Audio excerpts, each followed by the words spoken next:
Alors, sois béni au nom de Jésus-Christ. C'est un privilège de pouvoir encore partager la parole de Dieu en cette journée. Avant toute chose, nous allons prier. Père, nous voulons te rendre gloire et des actions de grâce pour le privilège de nous tenir à tes pieds en cette journée. Nous voulons t'appeler afin que tu prennes la première place et que tu nous diriges.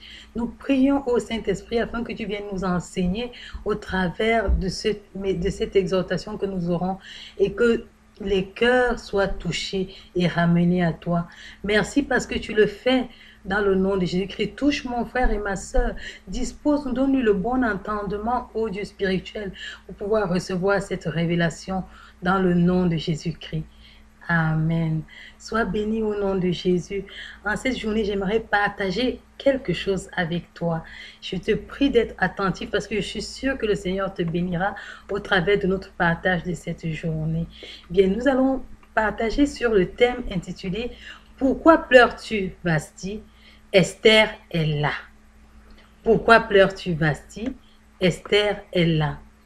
Qui est Vasti en fait? Vasti, c'est un nom qu'on avait donné à une reine. Et cette reine était la femme d'Assuérus. Alors, Vasti, en principe, le prénom Vasti est d'origine perse. Il signifie la meilleure, la bien-aimée. Alors que Esther signifie en hébreu étoile. Notre texte de base est tiré du livre d'Esther à partir du chapitre 1. Nous allons lire quelques versets ensemble et après nous pourrons entrer dans le vif du sujet.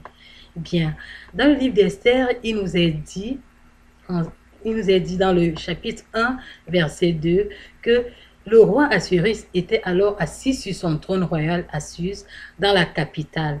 La 3e année de son règne, il fit un festin à tous ses princes et à ses serviteurs. Les commandants de l'armée des Perses et des maîtres, les grands chefs des provinces furent réunis en sa présence. Il montra la splendide richesse de son royaume et l'éclatante magnificence de sa grandeur pendant de nombreux jours, pendant 180 jours.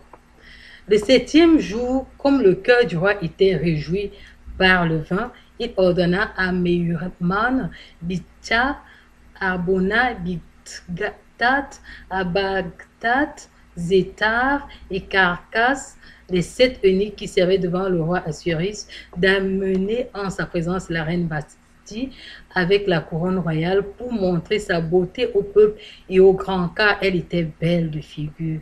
Mais la reine Vasti refusa de venir quand elle reçut par les eunuques l'ordre du roi, et le roi fut très irrité, il fut enflammé de colère. Voilà une situation dans un royaume qui se passe.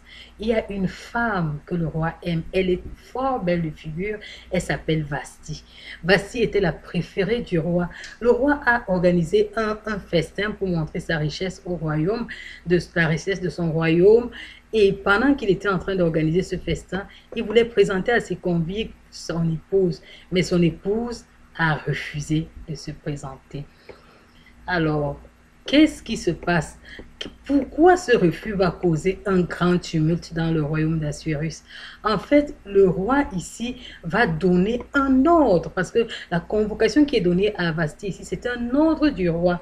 Et cet ordre engageait l'honneur du roi, celui de sa femme même d'ailleurs, parce qu'il est allé de son royaume, sa crédibilité en tant que roi lorsqu'il donne un ordre, sa personnalité, son amour propre, sa gloire, parce que le roi qui donne un ordre, il était fort riche, il était respecté, et tous les convives qui étaient présents à ce repas avaient du respect pour ce roi.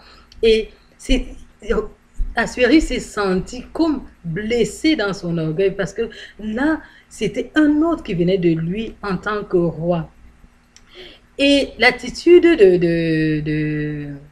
de sa femme aussi n'est pas glorieuse parce que refuser à ce moment-là l'ordre de son bien-aimé, ça impliquait un mépris d'abord déjà de l'ordre de son mari, la désobéissance, l'orgueil de femme, parce qu'elle n'était pas humble, elle n'a pas accepté de s'humilier pour venir à son mari.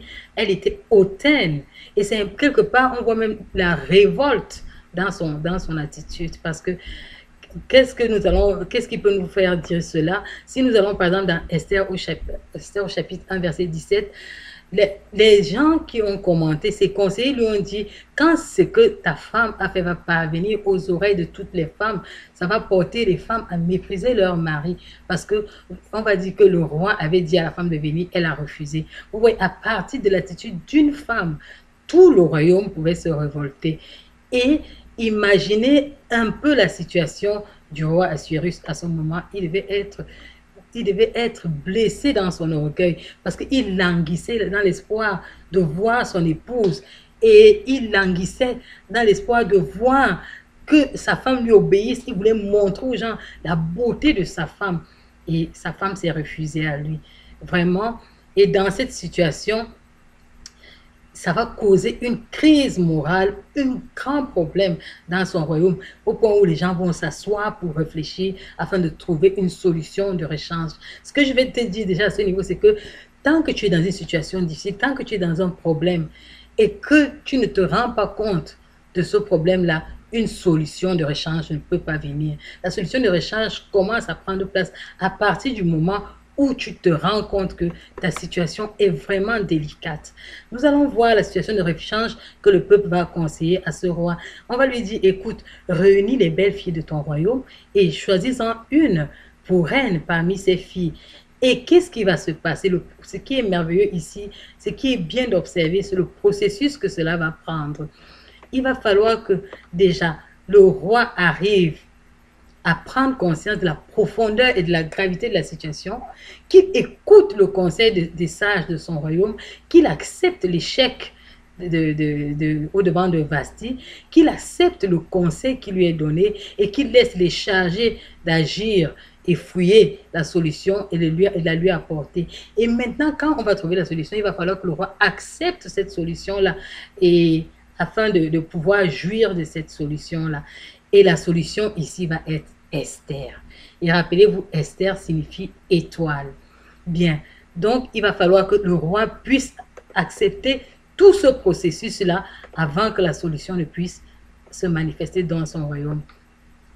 Pour toi, ta situation peut être vraiment difficile, mais à partir du moment où tu prends conscience de cette situation, sache que c'est le début de la solution qui a commencé. Et la solution dans ton problème va aussi prendre un processus. Toi, tu es chrétien, ta solution va venir du Seigneur.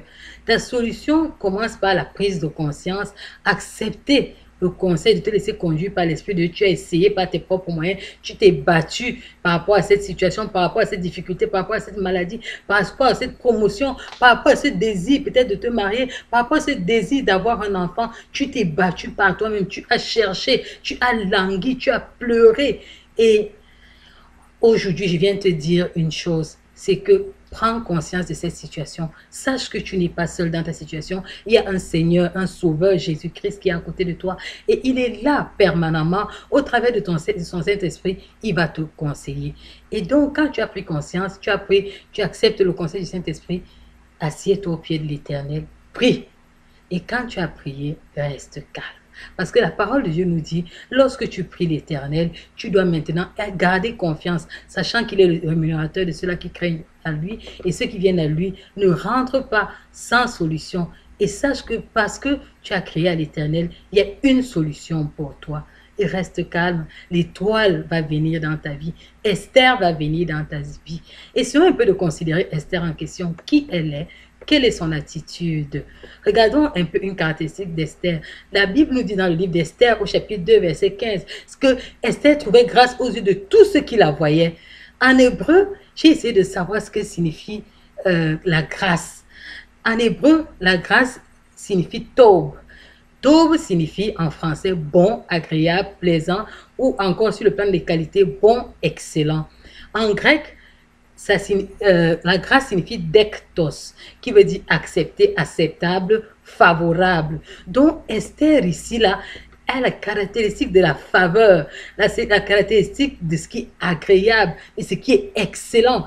Donc il avait une femme qui était belle de figure, qui faisait tout son orgueil. Cette fois-ci, il aura quelque chose qui est agréable, qui est plaisant, qui est reposable, qui est favorable. Voyons l'attitude de Esther. Donc. Dans le livre d'Esther au chapitre 4, verset 16, Esther en situation de crise va jeûner. Elle va s'humilier, elle va prendre un jeûne de 3 jours devant Dieu dans la situation de son peuple.